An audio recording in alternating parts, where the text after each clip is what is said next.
Ce fut le cas dans les outils de versification. Pourquoi le texte peut avoir une disposition de 4-4-3-3 pour donner un sonnet?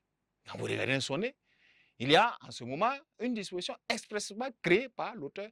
La forme de ce texte-là doit pouvoir expliquer quelque chose. Vous voyez, il y a une sorte d'excroissance, ça décroît. De 4-4, on vient à 3-3. Peut-être qu'on irait à 2 et peut-être à rien du tout. Ça peut exprimer le désespoir, la chute, la décadence, la perte de l'envie de vivre, etc. Et justement, certains textes, la plupart des textes qui vous donnent ces intuitions pareilles, l'effacement, le fait de tendre progressivement vers la disparition, sont des textes construits en sonnet. Le dormeur du Val, la thématique, c'est un jeune militaire tué pendant la guerre. Vous voyez. Demain dès l'aube de Victor Hugo, ouais, c'est un père déçu qui a envie de tout abandonner, voilà, et dont l'inspiration poétique ou l'inspiration, l'envie de vivre décroît. Car l'organisation de strophes va de 4, des strophes de 4 vers à des strophes de 3 vers. Peut-être qu'on a là des strophes de 2 vers et finalement peut-être plus rien, peut-être la plume n'a plus d'inspiration. Donc vous voyez, la forme peut avoir une signification. Encore une fois de plus, il faut que sur l'angle intuitif, le commentateur puisse allier outils d'analyse grammaticaux, stylistiques, etc. C'est de ça qu'il s'agit et peut-être que des aspects pouvant relever de l'ordre des outils d'analyse qui sont importants à noter, c'est la ponctuation. La ponctuation. Et dans la ponctuation, vous pouvez, le commentateur doit ouvrir les yeux, par exemple, sur l'abondance, l'absence, n'est-ce pas? Abondance en termes de fréquence, absence, n'est-ce pas? D'une ponctuation par rapport à l'autre, par exemple. Voilà, d'une ponctuation, on va le dire ici, par rapport à l'autre, par rapport à une autre. Pourquoi il y a tant de virgules dans un texte pareil?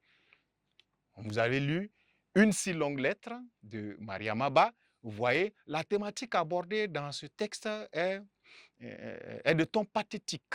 Et une femme déçue, d'accord, désespérée, qui écrit à sa camarade après la mort de son mari et d'accord, les difficiles réalités de veuvage dans la société où elle vit. Son débit oratoire ne peut pas être aussi rapide, aussi joyeux, n'est-ce pas, aussi prédisposé à bavarder, telle celle qui vient de se marier aujourd'hui avec peut-être l'homme qu'il lui faut, ou bien en tout cas l'homme idéal. Donc, la ponctuation peut traduire l'émotion, l'état d'esprit dans lequel l'auteur est en train d'écrire. D'accord? L'absence de ponctuation peut signifier peut-être aussi pourquoi il n'y a même pas de virgule, ni de point-virgule, ou en tout cas, il y en a très peu. Peut-être que ça peut signifier la rapidité, l'accélération du rythme. On veut aller vite, etc. Donc, tout ça sont des outils. Attention, un littéraire s'en inspire pour faire un commentaire composé. Et peut-être que pour terminer avec les autres outils d'analyse, vous voyez que c'est assez beaucoup déjà.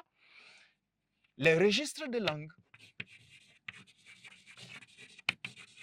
Les registres de langue. Et les registres, ils sont dignes d'intérêt dans l'analyse d'un texte littéraire.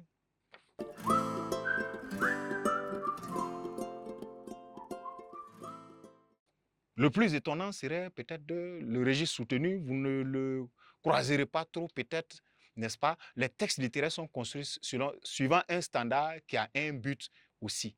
Par exemple, l'utilité de les soumettre à vous vos analyses en commentaires composés.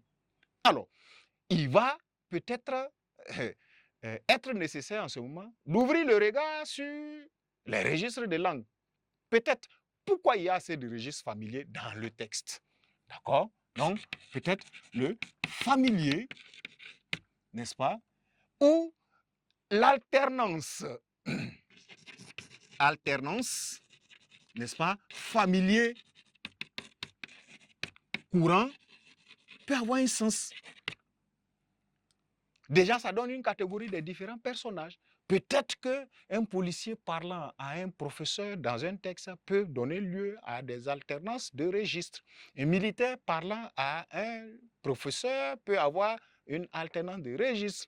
D'accord? Deux camarades causant dans un texte peuvent manifester une alternance de registres. Ou peut-être un savant dans un texte qui décide de quitter le registre soutenu. Il est savant pour venir au registre peut-être familier avec un locuteur ou un personnage. Ou pour en arriver au registre courant, peut avoir un sens. L'humilité. Il se fait humble, il descend dans la langue jusqu'au niveau de l'autre, mais une efficacité de communication parce que ça ne servirait à rien s'il reste dans le registre soutenu. Est-ce qu'il peut se faire comprendre par l'interlocuteur? Les registres de langue, dans ce sens-là, ont forcément un sens. Leur apparition dans un texte ne peut pas être ex nihilo. Chers apprenants, voilà, au-delà des figures de style et autres, bien sûr, tout ce qui constitue un ensemble d'outils exploitables lorsqu'on est en commentaire composé. Et en termes de suggestions, si j'ai une suggestion à vous faire, c'est de savoir tout ça, de connaître tout ça, d'avoir tout ça, n'est-ce pas, comme bagage qui vous prédispose à aller vers le commentaire d'un texte, mais surtout de savoir les employer. Un commentaire digne de son nom, ou en tout cas qui garde toutes ses valeurs de beauté et d'esthétique, peut être un commentaire qui comporte un outil stylistique, un outil de versification, un outil ou deux outils de grammaire, et relevant parfois précisément de la syntaxe ou du lexique, les spécifications. Ce n'est pas nécessaire de rentrer dans tous ces détails, mais varier ainsi est mieux qu'un commentaire exclusivement basé sur la recherche des figures de style. Sur ce, nous allons, n'est-ce pas, nous dire potentiellement au revoir et au terme de cette séquence 1, qui est une sorte de rappel des prérequis de la classe de première et antérieure, vous mettre dans une prédisposition que le commentateur est comme une femme qui s'apprête à faire de la cuisine. Elle apprête les ingrédients qu'il faut pour un bon résultat d'une sauce.